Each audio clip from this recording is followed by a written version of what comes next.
Hello जी, अस्सलाम वालेकुम all champions. कैसे हैं आप सभी? उम्मीद है खैरियत से होंगे और अपनी लाइफ को अपनी फैमिली के साथ मिलके भरपूर एंजॉय कर रहे होंगे। एक बार फिर मैं आप सबके साथ मुखातिब हूँ। Myself Danish Darmani, basically Tharparkar Sindh Pakistan से बिलोंग करता हूँ और डिजिटल अचीवर में as a official trainer and ग्रोवे ग्लोबल में एज अ सीनियर डायरेक्टर काम कर रहा हूँ राइट नाउ। आज हम अगर इस सेशन में इकट्ठा हुए हैं तो हम किसी डिग्री, जॉब या प्रोफेशन को क्रिटिसाइज करने के लिए इकट्ठा नहीं हुए हैं। हम बेसिकली अपनी लाइफ की कैलकुलेशन को करने के लिए इकट्ठा हुए हैं। जैसा कि आपने ऑलरेडी सेशन की डिस्क्रिप्शन को विजिट किया होगा, थंबनेल को विजिट किया होगा, जहां पे बड़े बड़े लेटर्स आपको नजर आ रहा है कैलकुलेशन ऑफ लाइफ। एक्चुअली ये कैलकुलेशन ऑफ लाइफ है क्या, इसमें ऐसा क्या है, कौन सी कैलकुलेशन होने वाली है लाइफ की, इन सारी चीजों के बारे में हम लोग आज के सेशन में जानेंगे। मेरी नजर में एक ऐसा सवाल जो हर इंसान को अपने आप से कभी ना कभी जरूर पूछना चाहिए, और वो सवाल है कि मैंने अपनी जिंदगी में कितना टाइम और कितना पैसा इन्वेस्ट किया है और मैं आज किस पोजीशन पर खड़ा हूं। आप सब जानते हैं कितने सारे ऐसे पेरेंट्स हैं जो अपने बच्चों के लिए बहुत ज्यादा सेक्रीफाइस करते हैं, अपने बच्चों पर बहुत ज्यादा पैसा लगाते हैं। जैसे कि उनकी स्कूल फीस, बुक्स, यूनिवर्सिटी तक के जो लाखों खर्चे हैं वो सारे के सारे उनके पेरेंट्स उठाते हैं। बट क्या कभी सोचा है कि वो पेरेंट्स इतना पैसा क्यों इन्वेस्ट करते हैं अपने बच्चों के ऊपर? और आज हम इसी चीज के ऊपर ही बात करने वाले हैं। पहली चीज तो ये है कि भाई पेरेंट्स पैसा क्यों लगाते हैं अपने बच्चों पर, क्या एक्सपेक्टेशन होती है पेरेंट्स की अपने बच्चों से, और क्या उनके बच्चे उनकी एक्सपेक्टेशन को पूरा कर पा रहे होते हैं या नहीं। और अगर पूरा नहीं कर पा रहे होते हैं तो उनके बच्चों को अपनी लाइफ में क्या ऐसा चेंज करना चाहिए जिससे वो अपने पेरेंट्स की एक्सपेक्टेशन को रख सकें। आज का जो पूरा का पूरा सेशन है वो इन्हीं चीजों के ऊपर होने वाला है और हम इन्हीं चीजों के ऊपर बात करने वाले हैं।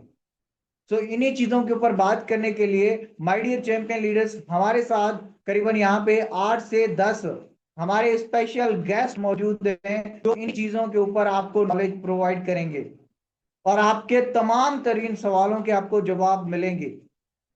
हमारे गेस्ट अपने थॉट्स और अपने एक्सपीरियंसेस आज हमारे साथ शेयर करने आए हैं। तो बिना टाइम गवाए हम अपने सेशन को स्टार्ट करते हैं। हमारे सेशन के टोटल 5 फेज रहेंगे, 5 फेज, और हर फेज अलग होगा। हर फेज में 3 से 4 सवालात होंगे जो हम अपने गेस्ट से करेंगे और हमारे गेस्ट उन सवालों के जवाब देंगे जिससे आपको क्लियरिटी होगी कि भाई आपके पेरेंट्स ने आपके ऊपर पैसा क्यों इन्वेस्ट किया। अभी आप में से बहुत सारे लोग हमारे साथ मुखातिब हैं। आप स्टूडेंट भी हो सकते हैं, जॉबियन भी हो सकते हैं, हाउस वाइफ भी हो सकते हैं, रिटायर्ड पर्सन भी हो सकते हैं, आपके भी बच्चे हो सकते हैं और आप अपने बच्चों के ऊपर पैसा लगा रहे हैं, या फिर आप खुद किसी और के बच्चे हो सकते हैं और आपके ऊपर आपके पेरेंट्स पैसा लगा रहे हैं। तो अब वो ऐसा क्यों हो रहा है और क्या उनकी एक्सपेक्टेशन है, आप खुद रियलाइज करेंगे। अपने पास कॉपी पेन रख लें ताकि आप अपनी कैलकुलेशन को समझ सकें और तमाम तरीन सवालों को आपने देखना है, सुनना है, अच्छे से समझना है। हम अपने सेशन को स्टार्ट करते हैं। सबसे पहले जो हमारा फेज है वो है पेरेंट्स इन्वेस्टमेंट, यानी हमारे पेरेंट्स हमारे ऊपर पैसा क्यों इन्वेस्ट करते हैं। और इस पूरे फेज से रिलेटेड हमारे पास टोटल 4 सवाल हैं। टोटल 4 क्वेश्चंस हमारे पास अवेलेबल हैं और हम अपने डिफरेंट जो है वो ऑडियंस, डिफरेंट जो हमारे गेस्ट हैं, हम उनसे इन सवालों को करना चाहेंगे। सबसे पहला जो हमारा सवाल है कि भाई पेरेंट्स अपने बच्चों पर इतना पैसा क्यों लगाते हैं, क्या वजह है इसकी। और हमारे साथ यहीं पे एक पेरेंट जो है वो गेस्ट अवेलेबल हैं जिनके बच्चे भी हैं, तो हम ये सवाल उन्हीं से करना चाहेंगे। जी, अस्सलाम वालेकुम मिस तैयबा समी, क्या मेरी वॉइस आप तक पहुंच रही है? जी वालेकुम अस्सलाम सर। जी miss Tayyabsami. Miss Tayyabsami, by profession आप एक टीचर हैं, आपके खुद के बच्चे हैं माशाल्लाह, वो भी स्टडी कर रहे हैं, तो क्या इस सवाल का जवाब आप देना चाहेंगे कि पेरेंट्स अपने बच्चों के ऊपर पैसा क्यों इन्वेस्ट करते हैं, सॉरी, इतना पैसा क्यों इन्वेस्ट करते हैं? जी, जी, बिल्कुल, मैं इसका जो है आपको जवाब ज़रूर दूँगी कि देखें बेसिकली इसलिए पेरेंट्स जो हैं अपने बच्चों पर ज़्यादा से ज़्यादा पैसा जो है वो इन्वेस्ट करते हैं, क्योंकि वो चाहते हैं कि हमारे बच्चे जो हैं वो आगे बढ़ें, कामयाब हो जाएँ या वो उस पोस्ट पे पहुँच जाएँ जहाँ की ख़्वाहिश शायद वो कभी खुद रखते थे और वो नहीं पहुँच पाए, और वो चाहते हैं कि वहाँ पर हमारे अपने बच्चे जो है ना, उस जगह पर वो अपने बच्चों को देखना चाहते हैं। कोई चाहता है कि मैं अगर खुद से डॉक्टर नहीं बन पाया तो मेरे बच्चे बन जाएं, उसी तरह कोई इंजीनियर नहीं बन पाया या कोई और जैसे कोई पायलट, और बहुत सी और ख्वाहिशें होती हैं जो खुद वो अपनी पूरी नहीं कर पाए, लेकिन वो चाहते हैं कि उनके बच्चे उनकी वो ख्वाहिश पूरी करें या वो उनके बच्चे उस पोस्ट तक पहुंचे और एक अच्छी और सक्सेसफुल जो लाइफ है उसको एंजॉय करें। इसलिए वो अपने बच्चों पर ज्यादा से ज्यादा खर्च करते हैं, इन्वेस्टमेंट करते हैं, क्योंकि उन्हें इसके अलावा और कुछ नहीं चाहिए। माँ बाप की मोहब्बत बेलौस है, उनको उसका वापसी नहीं रिटर्न चाहिए होता, लेकिन वो खुश होते हैं इसी पे कि उनका बच्चा एक अच्छी जगह या एक अच्छी पोस्ट पे पहुंच जाए। Exactly right, exactly right. बहुत सारे पेरेंट्स इसी वजह से अपने बच्चों के ऊपर पैसा इन्वेस्ट करते हैं। और अगर आप भी पेरेंट हैं किसी के, तो आप भी इस बात को, मिस तैयबा समी की बात को अपने साथ रिलेट कर पा रहे होंगे।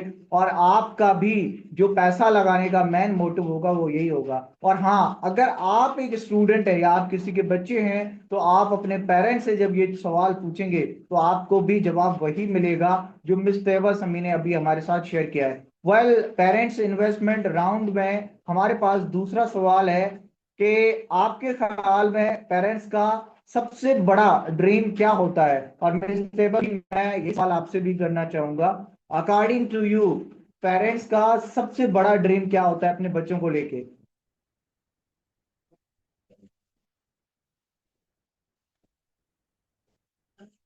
जी, मिस तैयबा समी, मेरी वॉइस आप तक पहुंच रही है? जी, जी सर जी। सबसे बड़ा ड्रीम जो हाँ जी। है सर, अपने बच्चों के लिए यही होता है ना कि भाई बच्चे आपके कामयाब हो जाएं, जिंदगी में कामयाबी की तरफ जाएं और कामयाब ही होके जो है वो अपनी जिंदगी को गुजारें, या किसी भी किस्म की कोई परेशानी उनके सामने ना आए। और वो इतना जो है वो, और स्टडी पे ज्यादा इन्वेस्ट इसीलिए किया जाता है कि बच्चा पढ़ लिख जाएगा, उसको शऊर आ जाएगा, और उसके साथ साथ क्या है कि वो जिंदगी में कहीं ना कहीं कामयाबी जो है वो उसको मिल जाएगी, और जो है वो किसी अच्छी पोस्ट पे जाके एक अच्छी लाइफ अपनी गुजारेगा। इसीलिए ही है। ओके जी, बहुत बढ़िया, जबरदस्त हो गया। हमारे पास एक और बहुत ही इंपॉर्टेंट सवाल है, जो कि स्पेशली मैं बच्चों से नहीं, मैं पेरेंट्स से ही करना चाहूंगा। और हमारे गेस्ट में भी एक और पेरेंट अवेलेबल है, मिस येशल दोएब, जिनके बच्चे हैं माशाल्लाह से। मिस येशल दोएब, आप हमें ये बताइएगा, क्या पेरेंट्स सिर्फ डिग्री देखना चाहते हैं या फिर अपने बच्चों को सक्सेसफुल लाइफ भी देना चाहते हैं? अस्सलाम हाँ जी, वालेकुम सर। इसके अकॉर्डिंग क्या ख्याल है आपके? वालेकुम सलाम जी, मिस्टर येशल दोएब। ऑफ कोर्स सर, आपने क्वेश्चन किया कि पेरेंट्स अपने बच्चों को जो जो है वो डिग्री देना चाहते हैं या सक्सेसफुल लाइफ देना चाहते हैं, राइट? सो हम्म। बेसिकली पेरेंट्स जो है वो हर तरीके से चाहते हैं, क्योंकि जो पेरेंट्स की जो पूरी एक जिंदगी होती है उनके बच्चे होते हैं। और हर पेरेंट्स की ये हम्म। ख्वाहिश होती है कि उनके बच्चों की तरबियत जो है वो सबसे डिफरेंट हो, सबसे अलग नजर आए, वो खानदान में अलग पहचाने जाएं। तो वो अपने बच्चों पे हर तरीके से इन्वेस्ट कर रहे होते हैं, चाहे वो उनकी स्टडीज के ऊपर हो, बहुत ज्यादा एक्सपेंड करते हैं कि वो अच्छी तालीमात लें। बट बाय द टाइम, इस टाइम की अगर हम ड्यूरेशन में बात करें, तो मेरे पेरेंट्स ने मेरे ऊपर जो है वो स्पेंड किया, स्टडीज़ दी अल्हम्दुलिल्लाह।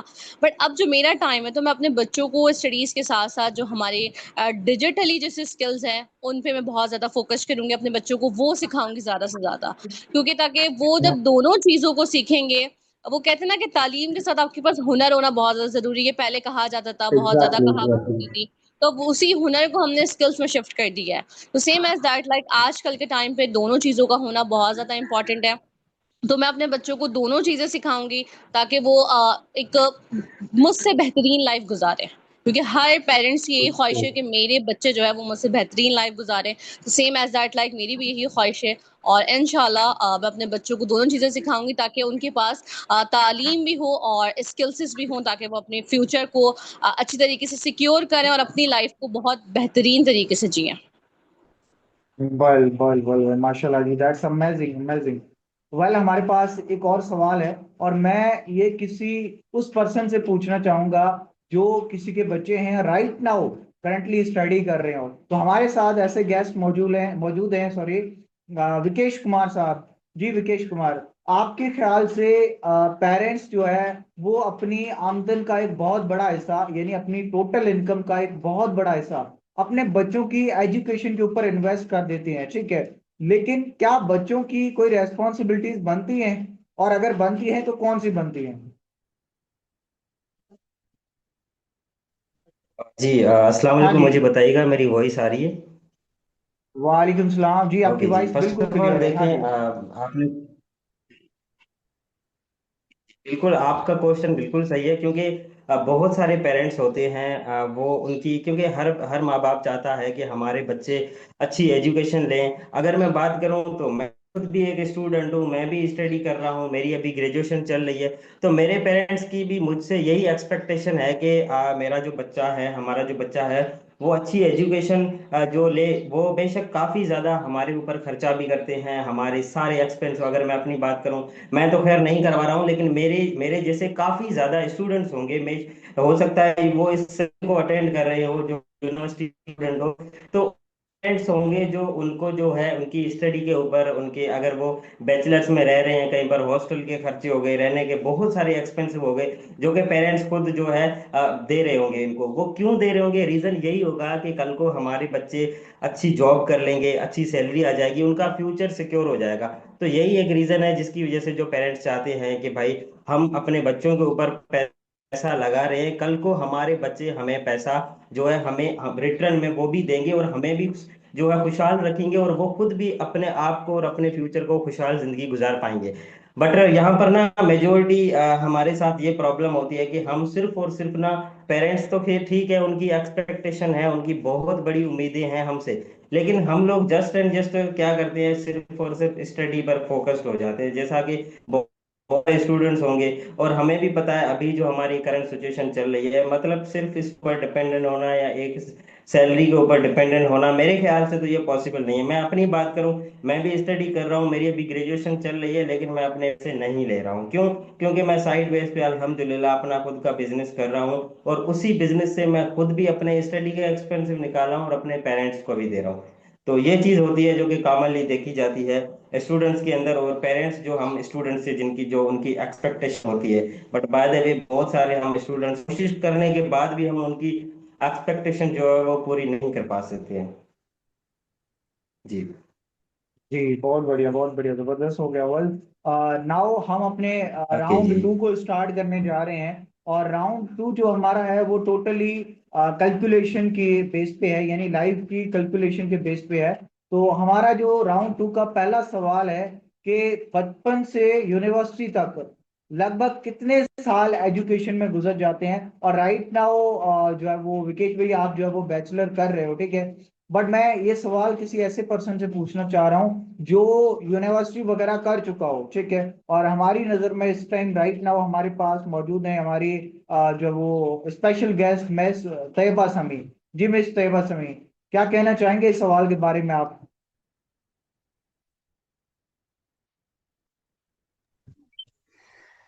जी सर, एक्सपेंसेस तो काफी ज्यादा हो जाते हैं, और आजकल के अगर पुराने वक्त का देखा जाए, जैसे हमारे पेरेंट्स ने लगाया, चाहे बहुत दूर ना भी जाएं, 2000 या 2005-7-8 तक कहा जाए, तो उस वक्त भी कम से कम 7 से 8 लाख कहीं नहीं गए हैं कि लगे हों। ठीक है, यूनिवर्सिटीज में बहुत पैसा लग जाता है, और स्कूलिंग में अगर देखा जाए तो आपको पिन ड्रॉप भी चाहिए, फिर उसके बाद आपको बुक्स भी हैं, उसके अलावा स्टेशनरी हर चीज जो है वो मंथली चाहिए होती है, उसका भी खर्चा होता है, स्कूल की फीसें भी होती हैं। उन सब को अगर मिलाया जाए शुरू से लेके हम मास्टर्स तक का कर लें या कहीं एमफिल भी करते हैं या उसके बाद उसे आगे भी पढ़ते हैं, तो आज के दौर में बहुत महंगी हो चुकी है कि कम से कम आप समझे कि 50-60 या इससे भी ज्यादा लग जाते हैं बच्चे सिर्फ एक बच्चे को पढ़ाने में। ठीक है, अगर आप अच्छी स्टडी चाह रहे हैं और अगर आप किसी अच्छी फील्ड में लेके जाना चाह रहे हैं तो वो फिर और उससे भी डबल ट्रिपल लग जाता है। ये आम आम अगर आप करें ना कि मतलब सिर्फ यूनिवर्सिटी है, उसमें जो मुख्तलिफ सब्जेक्ट्स हैं जिनमें बच्चे स्टडी कर रहे हैं, तो उसका ही खर्चा मर्चा मिला के आप 50-60 कर लें। लेकिन अगर आप किसी को स्पेशल पायलट या इंजीनियर या फिर उसके अलावा डॉक्टर या मुख्तलिफ ऐसी फील्ड्स में जा रहे हैं, तो फिर आप लोगों को कम से कम वो जो है ना इससे भी ऊपर चला जाता है। कई दफा तो करोड़ करोड़ भी लगा रहे हैं अब इस वक्त के जमाने में। इतना इतना पैसा लग रहा है शुरू से लेके आखिर तक का काम सारा संभालने तब। और ना सिर्फ ये नहीं है कि भाई आप ये करें कि भाई स्कूल और फर्स्ट ईयर एफएससी तक कर लें, वो डिफरेंट है। उसके बाद आप यूनिवर्सिटी में जब चले जाते हो या उससे आगे अपनी फील्ड ले लेते हो, कोई भी डॉक्टरी इंजीनियर पायलट वगैरह, तो आपका वहां से जो स्टार्ट होता है ना, सिर्फ खाली वही हमारा करोड़ों में जाता है। जो डॉक्टर बन रहा है आज का वक्त का, तो वो उसके पेरेंट्स जो है सिर्फ उसको इसी टाइमिंग के अंदर, जिस वक्त उसका ये 4-5 साल का शुरू होता है सिस्टम सारा, एक एक साल का वो कई कई लाखों पे करते हैं और फिर उसके बाद जाके कहीं आप उनका बच्चा जो है ना करोड़ों खर्च करने के बाद कहीं जाके डॉक्टर बनता है। तो ये हालात हैं। बिल्कुल बिल्कुल बिल्कुल बिल्कुल, इसमें कोई शक नहीं है।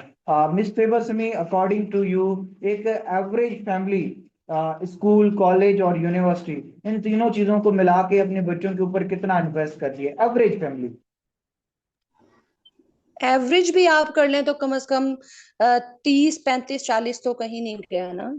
क्योंकि कॉलेज के बाद जब कॉलेज स्टार्ट हो गया, पीछे की पढ़ाई आप छोड़ दें कि वो जो स्कूलिंग की हुई और सारी, वो भी आपको अगर अच्छे स्कूल में है, बिकन हाउस चले जाएं या उसके अलावा किसी जो बड़े स्कूल्स हैं उनमें चले जाएं, तो उनमें तो आपके वहां पे भी लाखों लग रहा है। लेकिन एक एवरेज जो कि आम सीधे से सादे से किसी स्कूल के अंदर पढ़ा रहे हो अपने बच्चों को, जिसकी इतनी जो है वो फीस वगैरह नहीं है, लेकिन किताबों वगैरह का खर्चा प्राइवेट में आता है। आजकल प्राइवेट में ज्यादा जोर है कि भाई बच्चों को प्राइवेट में पढ़ाया जाता है। वो क्यों? ताकि हमें हमारे बच्चा जो है वो अच्छी स्टडी हासिल कर ले, इंग्लिश उसकी अच्छी बेटर हो जाए, क्योंकि आगे जितने भी सब्जेक्ट्स हैं वो सारे इंग्लिश में ही होते हैं। ठीक है, उसके लिए ज्यादा फोकस किया जाता है कि भाई प्राइवेट में चले जाएं। तो प्राइवेट में काफी स्कूल के अंदर ही पैसा लग जाता है। फिर उसके बाद अगर आप कॉलेज वगैरह का हिसाब लगाएं तो मैक्सिमम एवरेज जो है ना आपकी जो बिल्कुल कम से कम, जो बहुत लोअर आप कर लें जो फैमिली होगी, उसका भी कम से कम 30-35-40 कहीं नहीं गया, वो लगता है आराम से।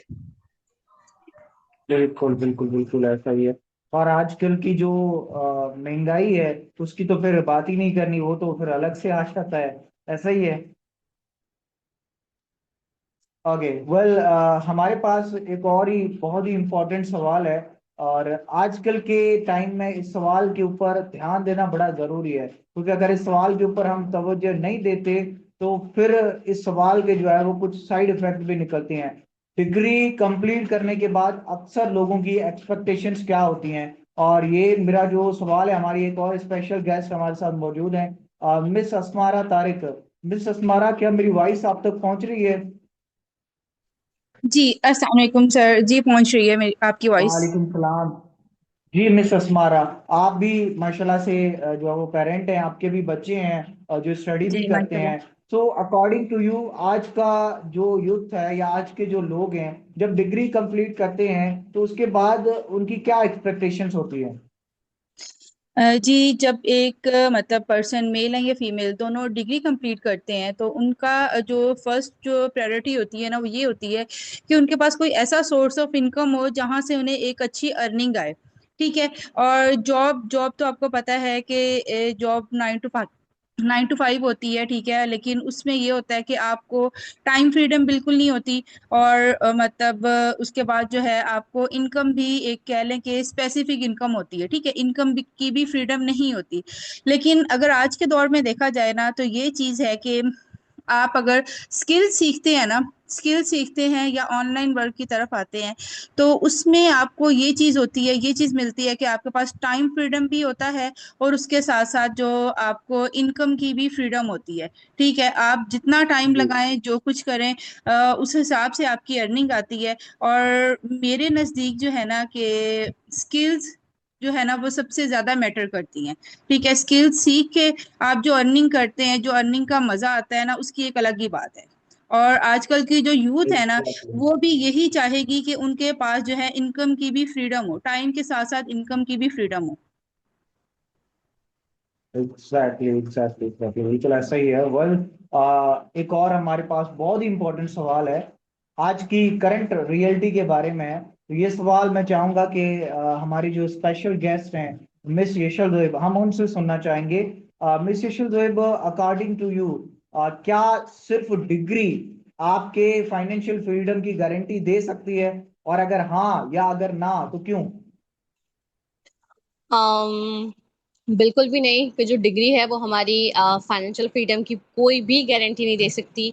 आपने देखा होगा अभी बहुत सारे ऐसे लोग हैं जो कि बहुत बड़ी बड़ी डिग्रियां लेके जिन्होंने एमफिल करे हुए हैं। मेरे अपने इर्द गिर्द में ऐसे बहुत सारे लोग हैं।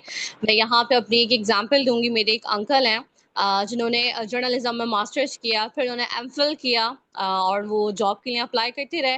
लेकिन आपको पता है कि जर्नलिज्म की फील्ड जो है वो उसमें पैसा बहुत है, लेकिन बहुत ही टाइम लगता है आपको उसके अंदर ना जॉब मिलने में, बहुत खौरी होती है आपकी। है उन्होंने एमफिल भी किया, सब कुछ किया, लेकिन उनकी जो डिग्री थी ना उसके अकॉर्डिंग उनको जॉब नहीं मिली।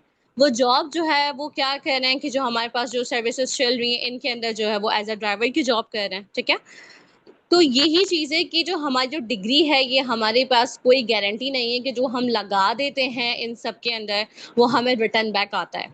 अगर आपको कोई जॉब भी मिलती है ना तो आपकी आधी से ज्यादा जिंदगी गुजर जाती है सिर्फ आधी रिकवरी करने में, जो इस टाइम पर अपनी स्टडीज पे एक्सपेंड कर रहे एग्जैक्टली होते हैं। So this is the best time. देखिए रेवोल्यूशन हो चुका है, हर चीज चेंज हो चुकी है, तो इस टाइम पे हर बंदे को अंडरस्टैंड करना बहुत ज्यादा इंपॉर्टेंट है। ये सिर्फ और सिर्फ एक थोड़ी सी आपकी माइंडसेट की गेम है कि इस टाइम पे जो यूथ है हमारी उसको इस चीज को अंडरस्टैंड करना है कि स्टडीज इज मोस्ट इंपॉर्टेंट। ठीक है, मैं ये नहीं कहूँगी स्टडीज इंपॉर्टेंट नहीं है, बहुत इंपॉर्टेंट, लेकिन उसके साथ साथ आपके पास स्किल्स का होना बहुत ज्यादा जरूरी है। सिर्फ अगर आप स्टडीज में ही लगे रहते हैं तो जब आपकी स्टडीज खत्म होती हैं तो फिर आप बिल्कुल जीरो पे होते हैं। फिर वो आप शुरू से स्टार्ट करते हैं, जिस तरह मैंने कहा कि आपकी जो लाइफ है ना वो निकल जाती है लेकिन आपकी रिकवरी नहीं हो पाती है। सो दोनों चीजें बहुत ज्यादा इंपॉर्टेंट है, दोनों को अगर लेवल में लेके चलेंगे तो आपका फ्यूचर बहुत ज्यादा ब्राइट है। हाँ, अगर वही पुराने मेथड जो कि चल रहा है, कोई 1900 में चल रहा था, अगर आप उसी को लेके बैठे रहेंगे तो फिर आपका जो फ्यूचर है वो बिल्कुल भी ब्राइट नहीं है। बहुत सारी आपकी एग्जाम्पल्स हैं, आप देख रहे होते हैं डिफरेंट डिफरेंट टाइप्स के जो यूट्यूबर्स हैं और क्या कहते हैं, या फिर इंस्टाग्राम पे बहुत सारी रील्स आ रही होती है जो कि अपनी स्टोरी शेयर कर रहे होते हैं इसी से रिलेटेड। सो एक बहुत अच्छी आप लोगों के लिए एडवाइस है कि दोनों चीजों को बैलेंस करके चलें ताकि जो आपका फ्यूचर है वो ब्राइट हो। एग्जैक्टली माशाल्लाह, बहुत बढ़िया, बहुत ही जबरदस्त। मैं कहता हूँ कि आज आपने करोड़ों रुपीस का जो पॉइंट है वो हमारी ऑडियंस के साथ शेयर किया है। वेल, एक और हमारा बहुत ही इंपॉर्टेंट सवाल है, और ये सवाल युद्ध से रिलेटेड है। सो मैं चाहूंगा कि इस सवाल का जवाब हमें हमारे जो स्पेशल गेस्ट हैं सर विकेश कुमार ही शेयर करें।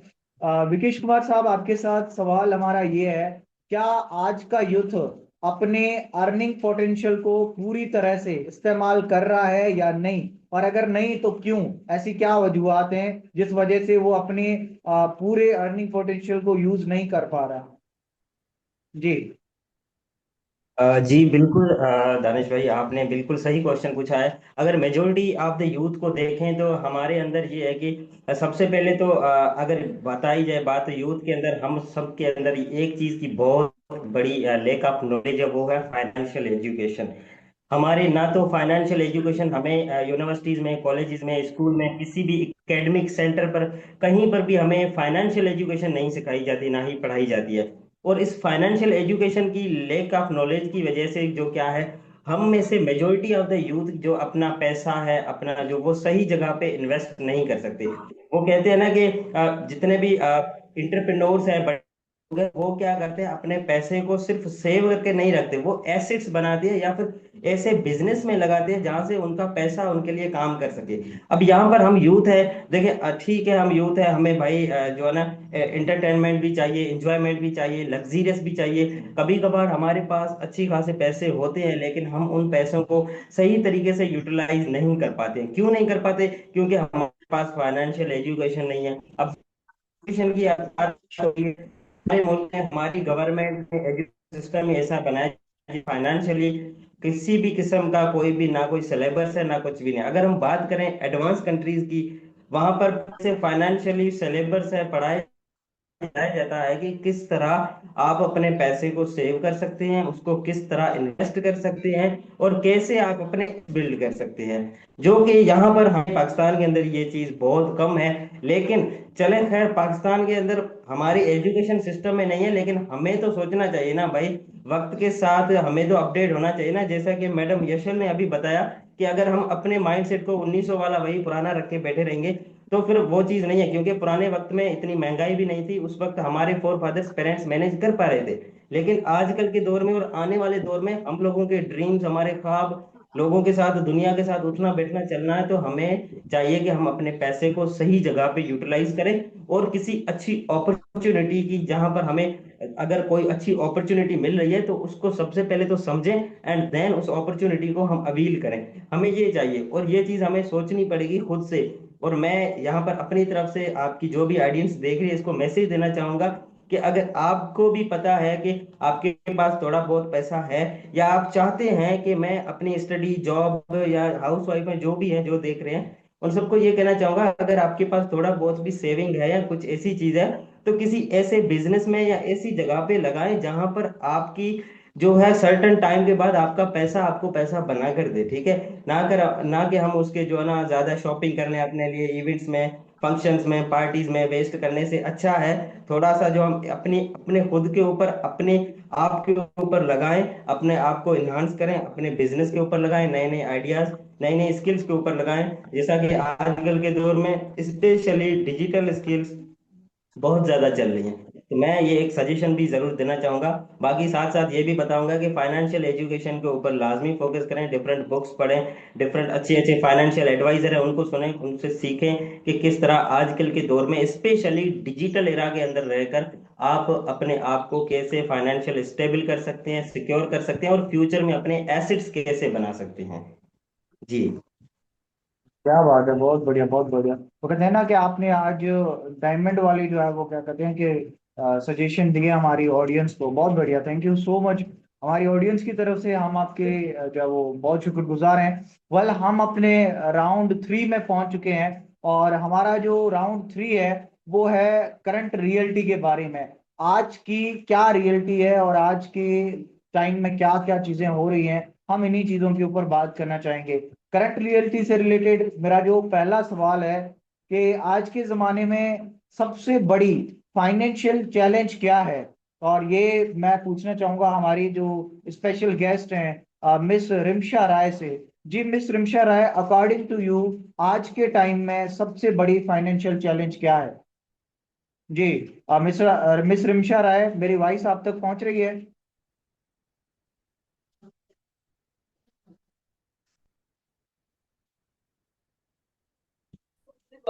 जी मिस रिमशा राय, क्या मेरी वॉइस आप तक आ रही है?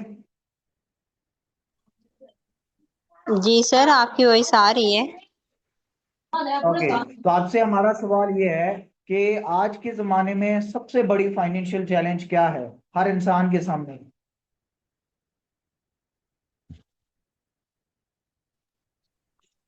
सॉरी सर, क्वेश्चन रिपीट कीजिएगा।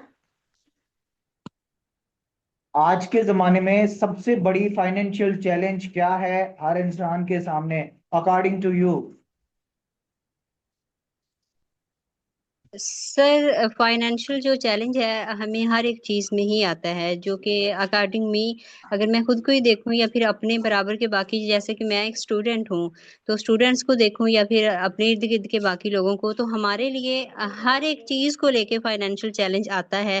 बिकॉज हमारी स्टडी के रिलेटेड भी हमें हमारी स्टडी में बहुत सारी चीज़ों की ज़रूरत होती है, छोटी छोटी चीज़ के लिए भी हमें पैसों की ज़रूरत पड़ती है। जिसके लिए हमें दूसरों की तरफ देखना पड़ता है, पेरेंट्स की तरफ देखना पड़ता है, और कभी-कभी हमारे हालात भी ये इजाज़त नहीं देते कि हमारे पेरेंट्स भी हमें इस चीज़ में सपोर्ट कर सकें। तो ये बहुत बड़ा और सबसे बड़ा चैलेंज ये है ख़ासकर। उसके अलावा सर हमारी पर्सनल ज़रूरियात होती हैं।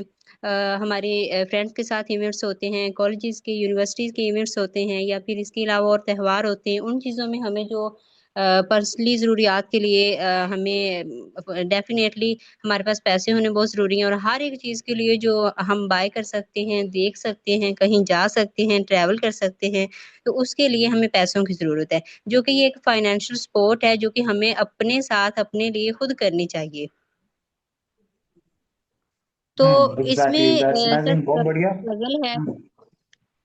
जितनी हम करेंगे, जी हम जी, अपने आप को उतना इंडिपेंडेंट कर सकते हैं, और अपनी फाइनेंशियली तौर पे अपने आप को खुद सपोर्ट कर सकते हैं। बिल्कुल राइट, इसमें कोई भी शक नहीं है। इस सवाल की मजीद क्लियरिटी के लिए और डीपली क्लियरिटी के लिए, ताकि हमारी ऑडियंस को ये सवाल प्रॉपर तरीके से समझ आ जाए, यही सेम मिस शेशल जो है हमारी जो स्पेशल हमारे साथ कनेक्टेड है, आपके साथ भी हमारा यही सेम सवाल है। अकॉर्डिंग टू यू, आज के टाइम में सबसे बड़ी फाइनेंशियल चैलेंज क्या है? सर सबसे बड़ी फाइनेंशियल चैलेंज अगर मैं बात करूँ ना, एक हम प्रैक्टिकल लाइफ की बात करें ना कि स्टूडेंट लाइफ की, अगर हम प्रैक्टिकली बात करें तो इस टाइम पे जितनी महंगाई चल रही है, ठीक है, किसी भी एक नॉर्मल एक मिडिल क्लास के लिए, मैं एक लोअर क्लास की बात नहीं कर रही, एक मिडिल क्लास फैमिली जो कि जॉब कर रहा है एक पर्सन, ठीक है, और उसकी सैलरी अगर मैं बात करूँ उसकी 1 लाख प्लस सैलरी है, ठीक है। सो अगर उसका 1 से 2 बच्चे हैं ना, तो वो उनको अच्छी एजुकेशन के लिए ना, उनकी फीसेस भरने के लिए भी उसको बोरो करना पड़ता है। आजकल की करंट सिचुएशन जो है ना वो ये है। तो एक जो सोर्स ऑफ इनकम है ना, वो इस टाइम पे बिल्कुल भी कैपेबल नहीं है आपको एक अच्छी जिंदगी गुजारने के लिए। अगर आप चाहते हैं कि वो आप थोड़ी घिसी पिटी और रोने वाली जिंदगी को जिए, तो फिर आप डिपेंडेंट रहें एक ही सोर्स ऑफ इनकम पे, थोड़ी सी एक्स्ट्रा मेहनत ना करें। हाँ, अगर आप चाहते हैं कि डेवलप कंट्रीज में जिस तरह से हर औरत, हर मर्द, हर बच्चा जिसे कहते हैं फाइनेंशियली इंडिपेंडेंट होता है, अगर आप वो जिंदगी चाहते हैं जो हम बाहर के लोगों की जिंदगी को देख के ना बहुत ज्यादा एडमायर कर रहे होते हैं कि ये कैसी जिंदगी गुजारें, तो उनकी तरह थोड़ा सा हमें काम भी करना पड़ेगा। सो अगर आप चाहते हैं कि आपने ये सब चीजें अडॉप्ट करनी है, तो उनकी तरह आप मेहनत करें, अपनी जो सोर्स ऑफ इनकम है उसको बढ़ाएं। जितने आजकल के घर में जितने भी लोग रहते हैं ना, मैं तो ये कहती हूँ कि उन सबको कुछ ना कुछ करना चाहिए और सोर्स ऑफ इनकम को बढ़ाना चाहिए। पैसा जो है ना वो कहते हैं कि कुछ नहीं है, लेकिन पैसा ही सब कुछ है। आपकी खुशहाली भी पैसे से आती है, हर चीज पैसे से आती है। सो इस टाइम पे पैसा बहुत बहुत इंपॉर्टेंट है। अगर पैसा है तो आप अगर बीमार हो जाएं तो आप अच्छे डॉक्टर्स को दिखा सकते हैं, ठीक है। बहुत हेल्थ बहुत इंपॉर्टेंट है, ठीक है। अगर आप एक डॉक्टर के पास भी चले जाएं तो आपके पैसे कहाँ जाते हैं, ऐसे पानी की तरह खर्च होते हैं आपके पैसे। तो उसी चीजों के लिए अगर आपको हर चीज अच्छा खाना लेना है, अच्छी डाइट लेनी है, तो उसके लिए भी पैसा इंपॉर्टेंट है, ठीक है। कहीं घूमना है फिरना है तो उसके लिए भी पैसा इंपॉर्टेंट है। तो बस पैसा जब हर चीज के लिए इंपॉर्टेंट है, तो उसको जराए को भी बढ़ाना हमारे लिए इंपॉर्टेंट है। सिर्फ एक इनकम के ऊपर डिपेंड नहीं करना आपने। सो ये मैं अगर अपनी एग्जाम्पल दूं, being in a house wife, मेरे ये थॉट्स हैं कि मेरे हस्बैंड अल्हम्दुलिल्लाह एक वैलिड जॉब करते हैं, एक अच्छी जॉब, एक नॉर्मल 1 लाख प्लस, बट मुझे लगता है कि शायद उस चीज़ से मेरी जो ख्वाहिशात हैं, जो मैं अपने बच्चों को देखती हूँ, वो फुलफिल नहीं हो सकती। दैट्स वाई मैं अपने हस्बैंड के लिए सपोर्टिव हूँ। मैं वर्क कर रही हूँ ताकि मैं उनकी जो हम सब की जो ड्रीम्स हैं अपने बच्चों के लिए उसको फुलफिल कर सकें। सो हर हाउस वाइफ को, हर स्टूडेंट को, मैं जब स्टूडेंट एज में थी तब भी मैं अपने लिए कोई ना कोई सोर्स ऑफ इनकम को कर ही रही होती थी, ताकि मैं अपने पेरेंट्स पे डिपेंड ना हो। सो हर इंसान को कुछ ना कुछ करते रहना चाहिए, ताकि आप कभी भी किसी पे डिपेंडेंट ना रहें और आपकी जो ये फाइनेंशियल प्रॉब्लम है ना, ये रिजॉल्व हो जाए। क्या बात है, क्या बात है। रियली बहुत ही बढ़िया पॉइंट आज आपने हमारी ऑडियंस के साथ शेयर किया है। इसी पॉइंट में मैं भी कुछ एडिफिकेशन करना चाहूंगा। अगर एक जॉबियन है, वो एक ही इनकम सोर्स के ऊपर डिपेंड है, तो जॉब चली गई तो पैसा आना बंद हो जाता है। लेकिन आज का जो वर्ल्ड है ये डिजिटल वर्ल्ड है, और डिजिटल वर्ल्ड में मल्टीपल सोर्सेज ऑफ इनकम होते हैं। जब आप डिजिटल वर्ल्ड का पार्ट बनते हो, यानी आप जब ऐसी अपॉर्चुनिटी का पार्ट बनते हो जहां पे आपको डिजिटल स्किल्स सिखाई जाती हैं, वहां पे आप सिर्फ एक सोर्स ऑफ इनकम पे डिपेंड नहीं होते, मल्टीपल सोर्सेज ऑफ इनकम पे डिपेंड होते हैं। जैसे कि हमारी स्पेशल गेस्ट मिस शेशल राइट, वो हमारे साथ शेयर किया कि हमें चाहिए कि हम जो वो डिजिटल वर्ल्ड का फायदा उठाएं, और एक ही इनकम सोर्स के ऊपर डिपेंड होने से किसी भी फैमिली के गोल्स अचीव नहीं हो सकते। हालांकि जरूरतें भी पूरी नहीं हो सकती, गोल तो दूर की बात है। और उन जरूरतों को पूरा करने के लिए, उन गोल्स को पूरा करने के लिए हमें चाहिए कि हम आज के इस डिजिटल वर्ल्ड में आए, और डिजिटल वर्ल्ड में आके हम मल्टीपल सोर्सेज ऑफ इनकम को जनरेट करें। माशाल्लाह, दैट्स अमेजिंग। हमारे साथ एक और सवाल भी है, बड़ा ही इंटरेस्टिंग वाला सवाल है। आज के टाइम में हर बंदा एजुकेटेड है, लेकिन फिर भी क्या वजह है कि मेजॉरिटी लोग फाइनेंशियली स्ट्रगल करते रहते हैं? और इस सवाल का जवाब मैं चाहूंगा कि हमारी स्पेशल गेस्ट मिस तैयबा समी हमारे साथ शेयर करें। मिस तैयबा समी, यू नो वेरी वेल, आज का हर इंसान और स्पेशली पाकिस्तान में बहुत सारे लोग एजुकेटेड हैं, लेकिन फिर भी सबसे बड़ी वजह क्या है जिस वजह से आज का हर इंसान फाइनेंशियली स्ट्रगल करता जा रहा है? जी। सर, सबसे पहले तो ये कि हर इंसान जो स्ट्रगल कर रहा है अपनी स्टडी कंप्लीट करने के बाद भी, और एक हायर स्टडी हासिल करने के बाद भी, तो उसका सबसे जो पहली बात है ना, वो ये है कि हमारे यहाँ जॉब्स नहीं है।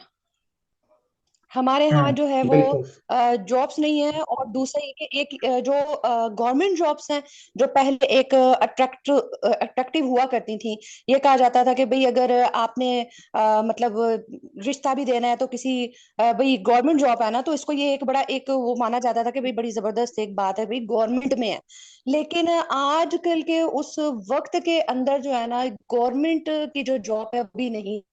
जो सीरियस बात है, वो भी डेली वेजेस दे रहे हैं। जो अब हायर कर रहे हैं लोगों को, उनकी ग्रेजुएटी, उनका जितना भी ये सिस्टम है ना, क्या कहते हैं इसको, जो हमें पेंशन वगैरह, उसको खत्म किया जा रहा है। जब आपको वही नहीं मिलनी जो एक सबसे पहले गवर्नमेंट की अट्रैक्शन हुआ करती थी, जब वही नहीं है, जाहिर बात है जिसने सारी जिंदगी गवर्नमेंट को दे दी, और जब बुढ़ापे में वो वक्त आया कि अब उससे वो काम नहीं हो पा रहा, तो उसको एक पहले होता था कि भाई मिल जाएगा कुछ ना कुछ, घर बैठे थोड़ा बहुत तो कर लेंगे, ठीक है, सारे अपने जितने भी फराइज होते हैं उनसे उनको अदा करने के बाद जो है हम अकेले ही हैं, तो उतने से भी गुजारा हो जाएगा। पहले ये सोच थी। लेकिन अब जो सबसे ज्यादा हमें यहाँ पर करना पड़ रहा है ना, सरवाइव करना पड़ रहा है, वो ये है कि भी बहुत ज्यादा है लोगों के पास, लेकिन कहने को जॉब नहीं है। प्राइवेट करो तो प्राइवेट के अंदर उतना पैसा नहीं है। वो आप 12-15 हजार, 20, इससे ज्यादा या 30 इतना ही मिलेगा, या इससे ज्यादा कभी भी आपके जो है ना वो सैलरी नहीं होने वाली है। तो उसमें जो है सबसे ज्यादा नुकसान यही होता है कि आप स्टडी तो बहुत कर ली है, पढ़ाई आपकी बड़ी है, लेकिन आपका काम कोई नहीं है जो कि आपको जो है वो अच्छे से पे कर सके। फिर उसके बाद जो है आप पार्ट टाइम के लिए ही रेडी होते, पार्ट टाइम मिलता नहीं है। तो इसके लिए वही बात है कि भाई यहाँ पर हम इसीलिए पीछे हैं क्योंकि हमने पढ़ तो बहुत लिया, लेकिन हमारे पास जॉब नहीं रही, सोसाइटी में काम नहीं रहा, और थोड़े थोड़े छोटे छोटे इतना जो पड़ जाता है ना, फिर उसके जहन में होता है कि भाई मैं तो किसी कुर्सी पे बैठूं और मुझे जो है ना वो बना बनाया काम मिल जाए। तो ऐसा नहीं है, हमें मेहनत करनी पड़ती है, हमें अपने काम को जो है वो खुद से करना पड़ता है। और उसके लिए यही है कि आज के दौर में आप जितने भी पढ़े लिखे हो, लेकिन साथ साथ अपने स्किल्स को पॉलिश करो, साथ साथ जो है ये डिजिटल जो एरा है उसको समझो, और उसको समझते हुए काम करो, तो तभी है कि आप आगे कामयाब भी हो। और आप जो है अपना एक खुद से छोटा मोटा ही से ही कुछ कारोबार स्टार्ट करें। ये वक्त वो आ गया कि अब हमें जॉब्स की तरफ नहीं देखना, हमें अपने आप को देखना है, अपनी स्किल्स को पॉलिश करना है, और फिर उसके बाद जो है हमने जो है ऑनलाइन या फिर अपना कोई छोटा मोटा बिजनेस बनाना है, जिससे हम अपने आप को जो है वो स्ट्रॉन्ग कर सकें, और उसके साथ साथ जो है एक अच्छा लाइफस्टाइल ले सके। खाली जॉब पर कुछ भी नहीं होने लगा, और यही सबसे बड़ी वजह है कि पढ़ लिख के भी हम पीछे के पीछे हैं, क्योंकि हम स्किल्स हासिल नहीं करना चाहते। क्या बात है, बिल्कुल बिल्कुल ऐसा ही है वर्ल्ड। ओके जी चैंपियंस, सो वेल, हम लोग अपने राउंड नंबर 4 यानी फाइनल राउंड में पहुंच चुके हैं। और फाइनल राउंड राउंड जो है वो हमारा टोटली है फ्यूचर विजन के बारे में। कि एग्जैक्टली अगर हम डिजिटल अचीवर के साथ या फिर डिजिटल वर्ल्ड का पार्ट बनते हैं तो हम अपने फ्यूचर को किस तरीके से डिजाइन कर सकते हैं, हम अपने फ्यूचर में क्या क्या जो है वो अपॉर्चुनिटीज को क्रिएट कर सकते हैं।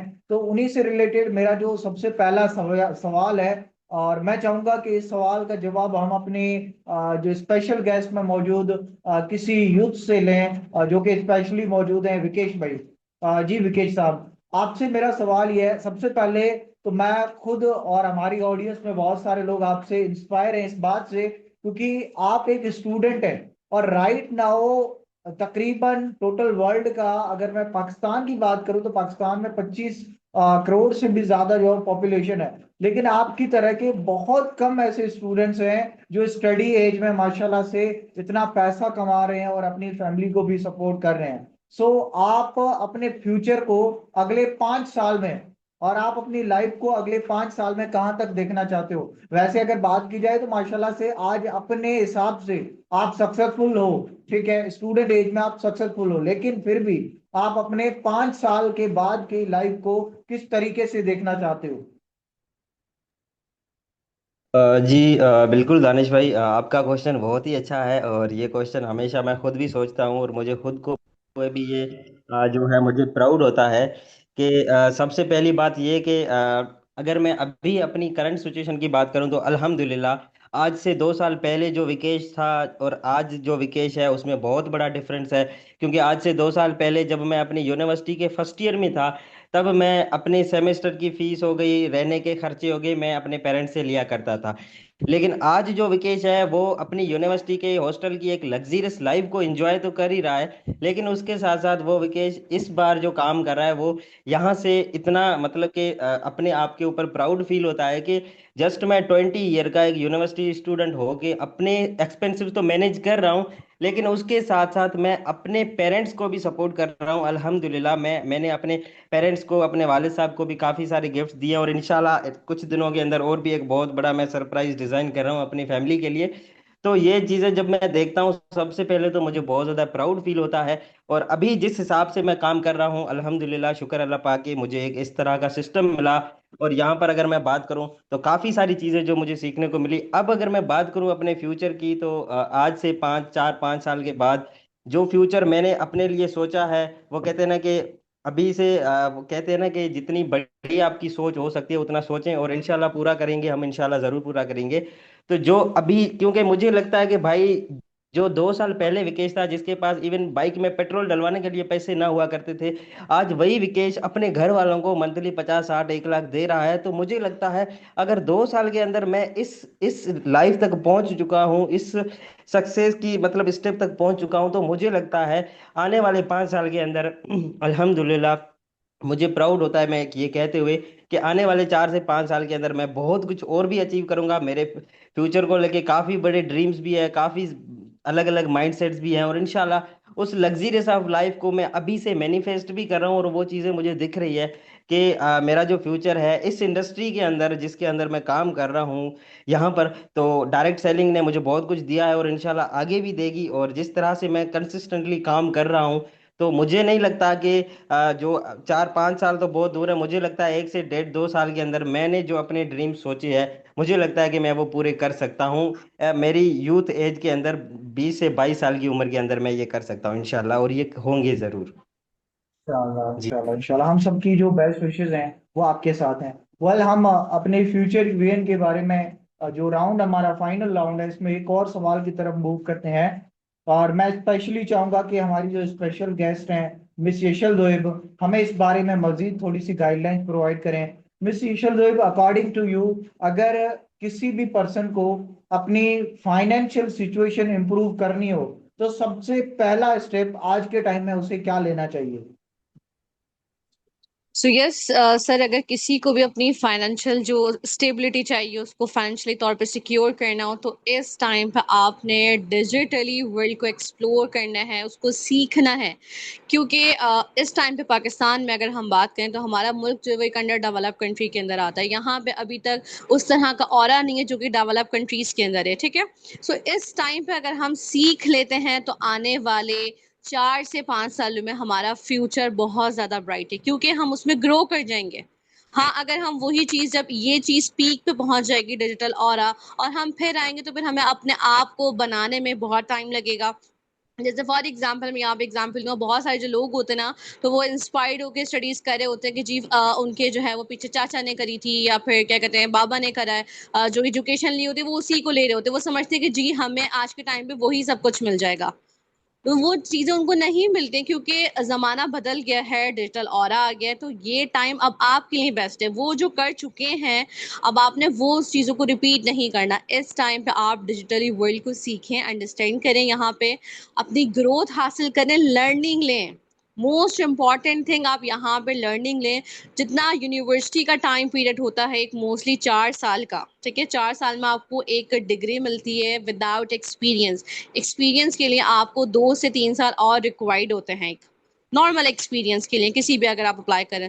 बट वही 4 साल अगर आप यहाँ पे डिजिटली वर्ल्ड में लगाते हैं कंसिस्टेंसी के साथ, तो मैं आपको यहाँ पे 110% गारंटी के साथ कह सकती हूँ, जो कि आपके पेरेंट्स ने, आपके फादर ने या आपके ब्रदर ने 40 की एज में जो चीज़ अचीव की है, वो आप इजीली 25 की एज से पहले पहले अचीव कर लेंगे। इसके अंदर इतनी पावर है, इतना स्कोप है इस डिजिटल ऑरा के अंदर, इस डिजिटल वर्ल्ड के अंदर।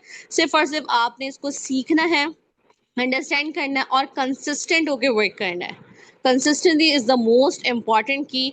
अगर आप इस चीज़ को अंडरस्टैंड कर दें, तो बस आपने 4-5 साल में, आप फिर सोच लें, अगर 4-5 साल में आपका जैसे कहते हैं ना 40 से 45 साल वाली उम्र के लोगों से मुकाबला हो रहा है, और आप उस लेवल तक पहुंच रहे हैं, तो फिर आपके लिए कौन सा बेस्ट ऑप्शन है कि वो आपने 40 साल ज़िंदगी के गुजारने हैं उस पुराने दौर में, या फिर आपने 4 साल जो है वो इस वर्ल्ड को सीखने में गुजारने हैं। माशाल्लाह से बहुत ब्रिलियंट लोग हैं, स्मार्ट लोग हैं। स्मार्ट चाहते हैं तो फिर स्मार्टली डिसीजन भी लें, और इस डिजिटल ऑरा को सीखें और अपनी लाइफ को, अपने फ्यूचर को ब्राइट करें। क्या बात है, बहुत ही जबरदस्त, बेहतरीन हो गया। वेल, जो हमारी नेक्स्ट स्पेशल गेस्ट है हमारे साथ, मिस तैयबा समी। मिस तैयबा समी, अकॉर्डिंग टू यू, आज के टाइम में न्यू स्किल सीखने की क्या इम्पोर्टेंस है? सर देखिए, न्यू स्किल्स सीखने की आजकल, जैसे अभी पहले भी बात यही हो रही है कि भाई बहुत ज्यादा इसकी अब इम्पोर्टेंस है, क्योंकि वो वक्त चला गया है कि भाई हम एक बस एक काम करें और उससे कमा लें, या फिर ये कि भाई जो बना बनाया एक हमारा पहले सोसाइटी में एक सिस्टम चल रहा है, जॉब्स हैं और उन्हीं की तरफ चलते जाए। तो अब जो डिजिटल हो चुका है एरा, तो इसके अंदर हमें डिजिटल जो स्किल्स हैं उनको सीखना ही पड़ेगा, और ये सबसे ज्यादा इम्पोर्टेंट है। क्यों? इसलिए क्योंकि अगर आप देखेंगे भी, एआई है, चैट जीपीटी है, या और भी जितने भी इस तरह के एप्स हैं, उन्होंने बहुत से कामों को खुद से ले लिया, जिसकी वजह से आप कोई इस चीज का भी इल्म है कि भाई जो मार्केट में बहुत से लोग काम कर रहे हैं, फ्रीलांसिंग का कर रहे हैं, या फिर कोई ऐसे काम जो कि लिखने पढ़ने या टाइपिंग वगैरह के हैं, वो सब इन एआई और चैट जीपीटी ने ले लिए। ठीक? तो बहुत से लोगों की नौकरियां चली गई। तो क्या है कि उन्होंने अपने उसी पे फोकस किया कि भाई हम यहीं में मौजूद हैं, यहीं इसी से कमाएंगे और इसी से हमारी सारी जिंदगी गुजर जाएगी। तो क्या हुआ कि उस चीज ने भी उन्हें वहां से बाहर निकाल दिया, और अब जो है वो परेशान है कि आगे हम क्या करें। ठीक? तो इसी तरह जो डिजिटल है एरा, इसको यहाँ हमें फाइनेंशियल एजुकेट भी होना पड़ेगा, हमें डिजिटली जितनी स्किल्स हैं उनको भी सीखना पड़ेगा, तभी हम जो है वो आगे भी बढ़ सकते हैं, कामयाब भी हो सकते हैं।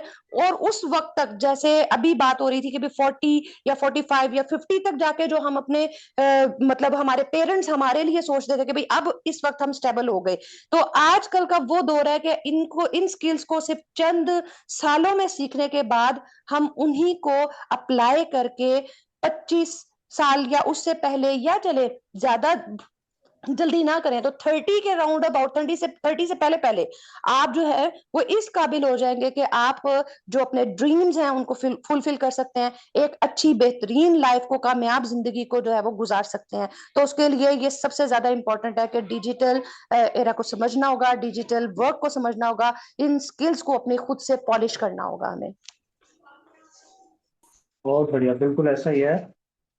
एक और हमारी यूथ से रिलेटेड सवाल है हमारी ऑडियंस का, जो कि मैं हमारे स्पेशल गेस्ट मिस्टर विकेश साहब से पूछना चाहूंगा। विकेश साहब, आज के यूथ को सबसे ज्यादा अकॉर्डिंग टू यू किस चीज पर ज्यादा फोकस करना चाहिए? जी बिल्कुल आप सही कह रहे हैं। देखें अगर आजकल के दौर की बात करें, मैं क्योंकि मैं खुद इस चीज़ को समझ सकता हूँ, हम भाई यूथ हैं।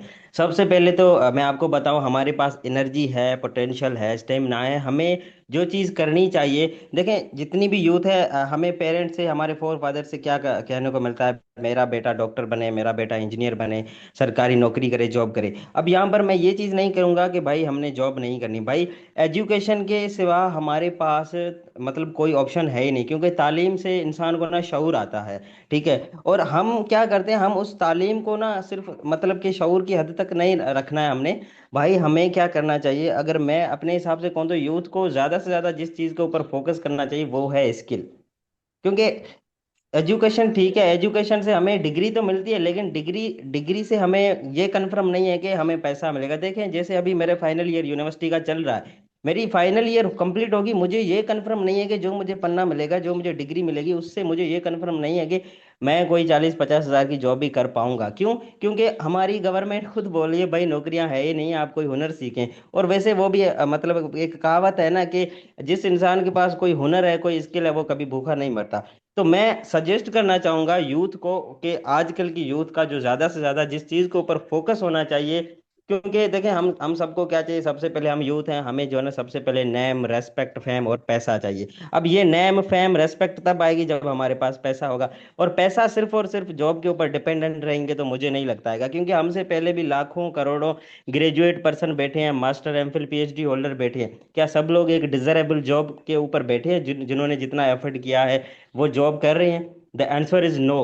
5% to 10% ऐसे होंगे जो डिजरेबल जॉब कर रहे होंगे, but majority of the peoples जो यूथ है वो कहीं ना कहीं अपनी रिज्यूमे लेके जो है ना हर जगह पे प्राइवेट सेक्टर्स में जॉब के लिए अप्लाई करें। तो मैं ये कहूंगा कि बजाय सिर्फ और सिर्फ स्टडी के ऊपर डिपेंडेंट होने के, मैं सजेस्ट करूंगा कि आप स्टडी के साथ स्किल सीखें। अब अगर आपको ये समझ नहीं आ रही कि कौन सी स्किल सीखें, क्योंकि भाई आजकल का जो इरा है वो डिजिटल इरा है। ठीक है। और इस डिजिटल इरा के अंदर रहकर अगर आप डिजिटल स्किल्स नहीं सीख रहे हैं तो मेरी समझ से ये है कि आप एक बहुत बड़ी गलती कर रहे हैं। क्योंकि देखें आए दिन ब दिन जो है ना Meta, AI, IT, artificial intelligence grow हो रही है। और अगर हम डिजिटल स्किल्स को नहीं सीखेंगे तो मेरे हिसाब से ना हम ना एक बहुत बड़ा खाल क्रिएट कर देंगे, बहुत बड़ा एक खाल पैदा हो जाएगा हमारे बीच में। तो मैं एज ए रिकमेंड करूंगा यूथ को, जितने भी मेरी एज के हैं, यूनिवर्सिटी गोइंग स्टूडेंट्स हैं, चाहे वो मेल हैं या फीमेल हैं, मैं आप सबको ये रिकमेंड भी करूंगा, सजेस्ट करूंगा कि डिजिटल एरा के अंदर आएं, डिजिटल चीज़ों को सीखें। क्योंकि देखिए हमें अभी हमारे पास टाइम है, हमारे पास अच्छा माइंडसेट है, हम इन चीज़ों को मैनेज कर सकते हैं। जब हम अपने पेरेंट्स की एज के हो जाएंगे, 30, 40, 50 के हो जाएंगे, फिर हमारे पास टाइम भी कम होगा। फिर हम सोचेंगे काश उस वक्त कर लेते। तो अगर जो, क्योंकि कभी कभी हमारे पेरेंट्स से भी हमारी बातें होती तो वो बोलते हैं ना कि काश हम वो चीज़ कर लेते ना, टाइम था। तो अभी अगर अगर हम चाहते हैं कि हमें भी वही काश वाला वर्ड ना यूज करना पड़े, तो आज अपने माइंड को सही जगह पे लगाएं। डिजिटल इरा है, इस इरा के अंदर रह के खुद को जो है डिजिटल स्किल से फुल करें, ताकि कल को आपको जॉब मिले या ना मिले, लेकिन मेरी तरह आपको ये टेंशन ना होगे भाई मेरे पेरेंट्स के ये ख्वाब थे वो पूरे नहीं हो पा रहे। तो मेरी तरह से मैं ये सजेशन देना चाहूंगा जितनी भी यूथ यहाँ पर जो हमारी ऑडियंस है आपकी जो देख रही है वो। Thank you so much. क्या बात है, क्या बात है, माशाल्लाह जी, बहुत बढ़िया, बहुत ही जबरदस्त। और माशाल्लाह अमेजिंग पॉइंट्स आप लोगों ने हमारी ऑडियंस के साथ शेयर किए हैं। सो वेल, मैं अपनी ऑडियंस को ये जरूर बताना चाहूंगा कि आज के सेशन का मकसद किसी जॉब, बिजनेस या फिर किसी प्रोफेशन को गलत साबित करना नहीं था। हमारा जो मेन मोटिव, मेन मकसद था इस सेशन को रिकॉर्ड करने का, वो यही था कि हम अपनी लाइफ की कैलकुलेशन कर सकें। क्योंकि अकॉर्डिंग टू मी, जब हम नंबर्स को देखते हैं तो हमें ये पता चलता है कि हमने कितना टाइम और कितने रिसोर्सेज अपनी लाइफ पे इन्वेस्ट किए हैं, और आगे फ्यूचर के लिए हमें किस डायरेक्शन में ज्यादा काम करना चाहिए। और क्योंकि जो बंदा जितनी जल्दी अपनी लाइफ की कैलकुलेशन को समझ लेता है, उतनी ही जल्दी उसका फ्यूचर बेटर बनने की तरफ मूव करता है। आज के टाइम में, आज के टाइम से कुछ टाइम पहले अगर हम पुराने टाइम की बात करें, तो बहुत सारे लोगों को यही लगता था कि सिर्फ और सिर्फ एजुकेशन ही जरूरी है। और उनके आज जो उनकी जनरेशन है, उस जनरेशन में से भी बहुत सारे लोगों को ऐसा लगता है कि सिर्फ और सिर्फ एजुकेशन ही जरूरी है। लेकिन मेरा ये मानना है, एजुकेशन के साथ साथ स्किल्स भी जरूरी है। पर्सनल ग्रोथ भी जरूरी है और फाइनेंशियल प्लानिंग भी जरूरी है। अगर आपकी ग्रिप इन चारों चीजों के ऊपर है तो आप अपने फ्यूचर को बेटर बना सकते हैं। अकॉर्डिंग टू मी, लाइफ की सबसे इंपॉर्टेंट कैलकुलेशन पैसों की नहीं होती। लाइफ की सबसे इंपॉर्टेंट कैलकुलेशन होती है डिसीजंस की, कि आपने अपनी लाइफ में कौन से ऐसे बेहतर डिसीजन लिए हैं जो आपके फ्यूचर को ब्राइट बना सकते हैं। तो मैं आप सबका तहे दिल से शुक्रगुजार हूं, और मैं अपनी ऑडियंस की तरफ से भी आपका तहे दिल से शुक्रगुजार हूं कि आपने अपना प्रीशियस टाइम निकाला और हमारी ऑडियंस के साथ अपने ग्रेट थॉट्स और एक्सपीरियंसेस शेयर किए अबाउट लाइफ। और मैं उन लोगों का भी शुक्रगुजार हूं जो हमारे इस सेशन का पार्टिसिपेंट बने हैं और जो एंड तक हमारे सेशन में मौजूद रहे हैं। मैं आप सबका भी तहे दिल से शुक्रगुजार हूँ। बाकी अल्लाह पाक हम सबको बेहतर डिसीजन लेने की तौफीक अता फरमाए। Once again thank you so much to all of you. अल्लाह हाफिज।